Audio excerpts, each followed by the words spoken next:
Hello, I'm Benjamin Sullivan, and this is Ben's LAN Party and Retro Gaming. In this episode, we're going to be taking a look at my old Windows XP gaming desktop. Now, let me tell you a little bit about this particular computer. So this is a computer that is running Windows XP, and it only has 4 gigabytes of RAM, which I know that sounds like nothing by today's standards, but in the early 2000s, that was considered a monstrous amount. Now, because it's Windows XP, which has not received any security updates in a decade, it's recommended that if you have a Windows XP computer, do not connect it to the internet, which is what I'm not going to do. I'm going to hook it up, but not connect it to the internet. We're going to make sure it stays offline, but it does have a DVD drive, which should be working, so we're going to see if we can play some old games from a disc. Okay, so the first thing that I'm going to do is turn off this laptop and move it out of the way so we can hook up the desktop right in this spot. As you can see, I moved the laptop over to the other area to make some space right here. Now let's pull out the old XP desktop and fire it up. Okay, so right here is where the laptop was. Now let's go ahead and look under the table. And we've got the desktop PC, and right next to it is a box that has all the components. So I'm going to go ahead and pull this out and put it up on the table. Okay, so there's the desktop tower. Now let's get the rest of the stuff from the box. That includes the monitor, keyboard, mouse, speakers, etc. Dug out the keyboard, mouse, and mouse pad. And there's the monitor, and notice how this one is actually not a CRT. It is a flat screen, but it's not widescreen, which in this case, that's actually better because most games from the XP era were designed to be played on a screen with this aspect ratio and not widescreen. Okay, and I think there's also some speakers in the box. Let me get those out. Okay, I found the speakers. So I think that's everything. It's a little bit of a mess, but that's okay. I'm going to go ahead and hook everything up and then organize the wires. But of course, I'm not going to plug in the Ethernet cable. I'm not going to connect it to the internet, but we're going to get this hooked up and we'll see what happens. Okay, so first I have 2 power cables that go down to the power strip. I have a power strip down here, but I have 2 power cables coming up. One's going to plug into the monitor right there, and the other plugs into the power supply of the computer. That's good. And then we have a DVI cable right here, the one with the white connector on the end. So one end is connected into the monitor, and then the other end is going to plug into the video card on the computer. Go ahead and tighten the connectors. And now let's go ahead and do the keyboard and mouse. And even though this computer is a little bit older, it has plenty of USB ports, and Windows XP does support USB keyboards and mice, so that's what I'm going to plug in next. These are the USB cables for keyboard and mouse. So we have power, monitor, keyboard, and mouse connected. Let's do speakers next. Okay, so we've got the speakers here. Now let's go ahead and run these wires where they need to go. There's 2 wires here. I'm going to drop this down. That's the power cable for the speakers. That'll plug into the power strip. And then we have this right here, the 3.5 millimeter, which will plug into the sound card, the green port on the sound card. Hard to see, but there it is.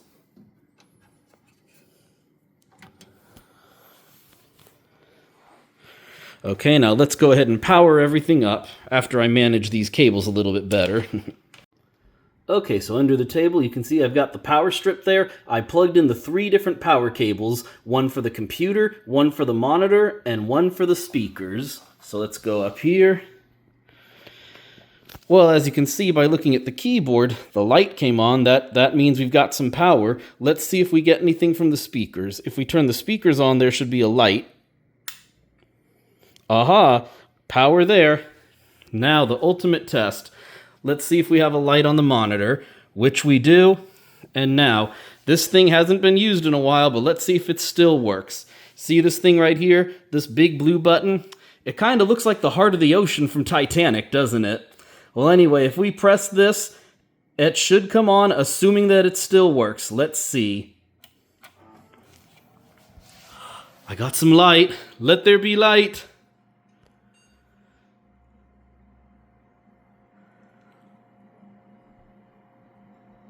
It looks like it's working still. It still works! Okay, I may have spoken too soon. Let's make sure it actually boots first. Oh, there it goes. We're getting the Windows XP logo. I think we're in good shape.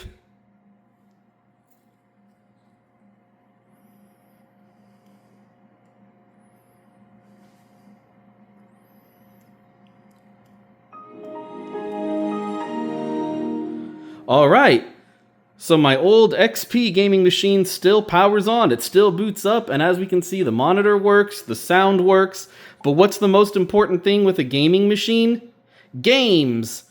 So let's go ahead and test some games out. Now I already have some games that are pre-installed, but also remember, because we cannot go on the internet with this thing, and because this came from the early 2000s, we're going to open this up, and we've got a working DVD drive. Hopefully it still works. Alright, let's go test some games out.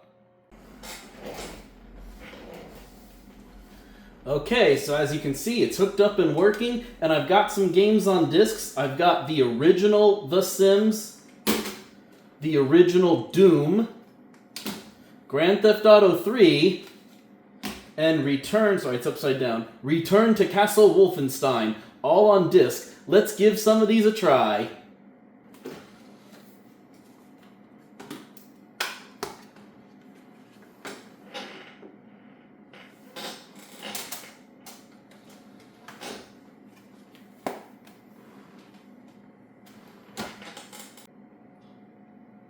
DC for Doom Collector's Edition. I think we're in luck. Doom Collector's Edition.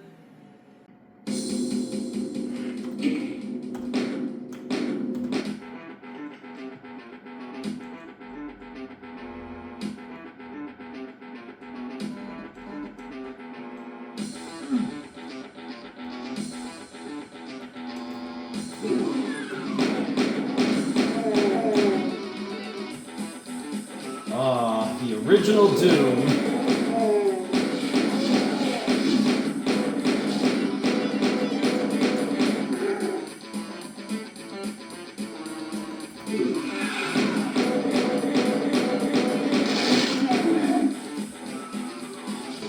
And of course, this is the original version with the red crosses. In recent re-releases of the game, they had to change the color of the cross because of infringement with the American Red Cross. Well, we know the disk drive works, but that doesn't mean we have to stop playing already. Let's test out the original version of Grand Theft Auto 3 next.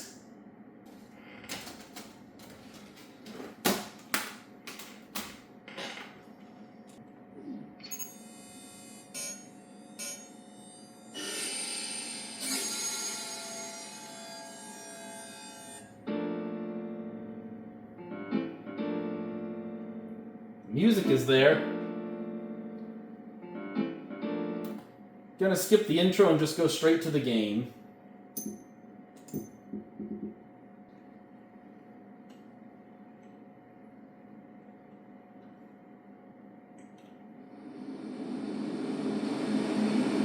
Alright, it appears to be fully playable.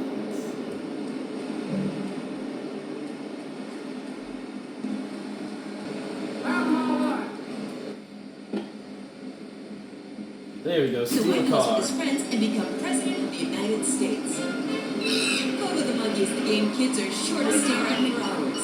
Everyone loves Go-Go. Idiot Gamer called Go-Go the best brain and simian game since Bouncing Bananas. But GoGoTheMonkey.com. And funny to think, I thought these graphics were so realistic back then, and now you look at Grand Theft Auto 5.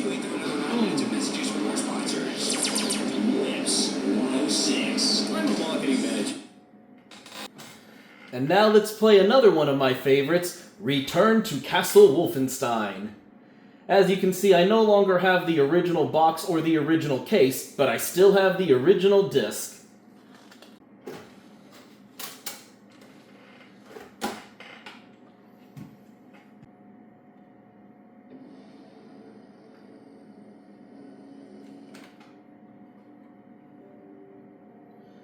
Alright, it looks like it's working. And in my opinion, after all these years, this game still has one of the best single-player campaigns in a first-person shooter to this day.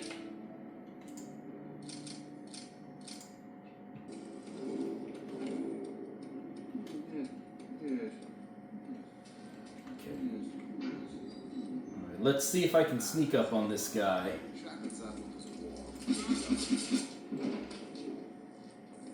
And sneak up on this guy too.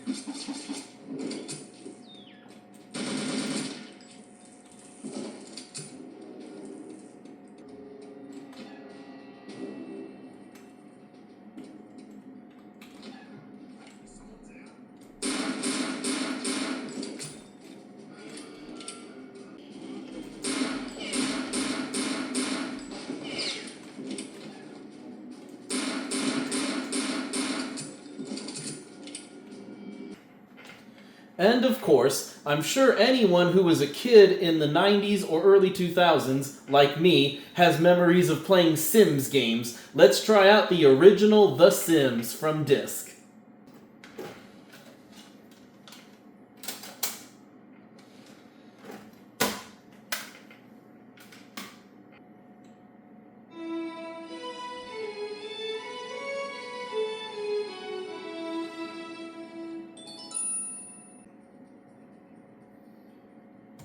Starting the tutorial, which I might need to do the tutorial because I haven't played this game since I was a kid, so I may not remember all the features.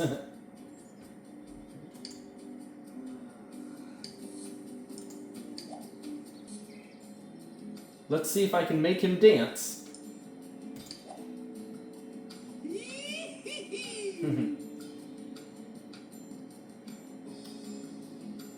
He's probably hungry. Let's get him something to eat.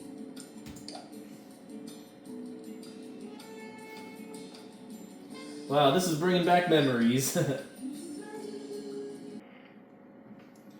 Now, as I said earlier, because this is an old Windows XP machine and it no longer receives security updates, you don't want to go on the internet with it. That's why it's offline, and that's why I've been playing games from discs. But I do have some other games that were pre-installed a long time ago that don't require discs anymore. Like, I even have a whole games folder here. Let's see what else is on here. Ah, Hover is on here. Does anyone else remember Hover? I think this was originally a Windows 95 game where you were in a hovercraft and you had to get blue flags. Let's see if I can still play it.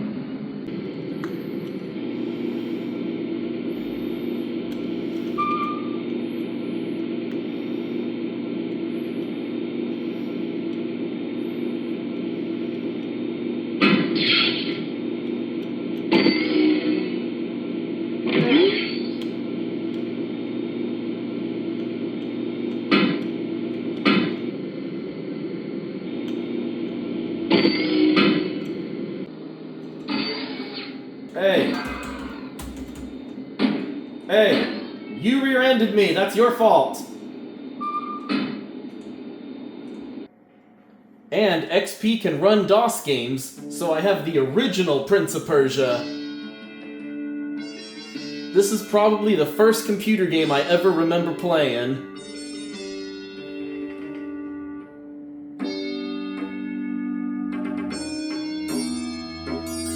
Prince of Persia.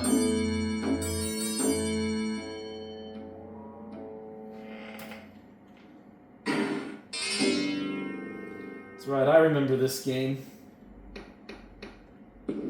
And I remember you have to go find the sword, right?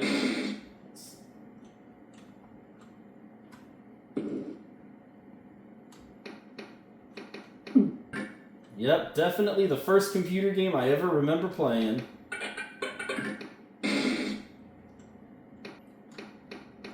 I gotta see if I can find the sword. There it is, I think I found the sword. Now let's see if I can remember how to get down safely. I found the sword! Let's see if I can pick it up.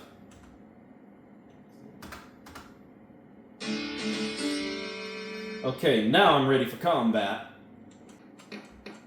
No! Oh. I don't remember how to time the jumps. It's been too long since I've played. I fell on the spikes. Okay, I made it to the second level.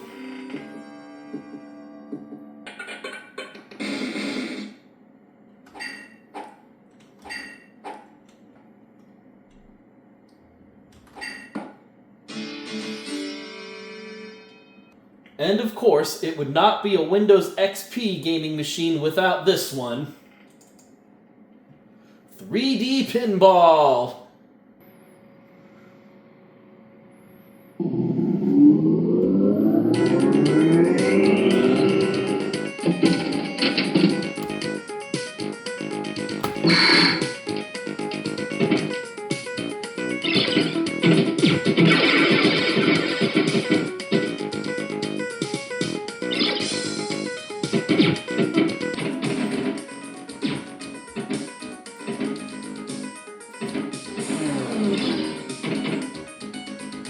Well, as you can see, my old Windows XP gaming desktop may be over 20 years old, but it's still fully functional, it works just fine, and I'm able to play all my old games that I have on disc, so I'm a happy camper.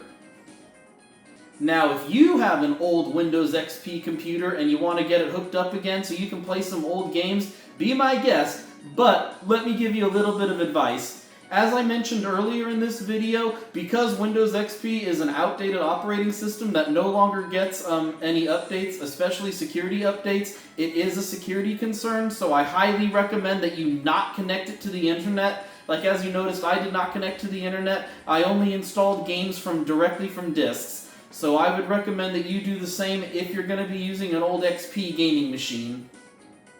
Also keep in mind that if you do want to upgrade the video card on it, remember that you're going to have to get a video card that has drivers that are compatible with Windows XP. But I'll probably go more in detail on that in a different video in an episode of Ben's Tech Support.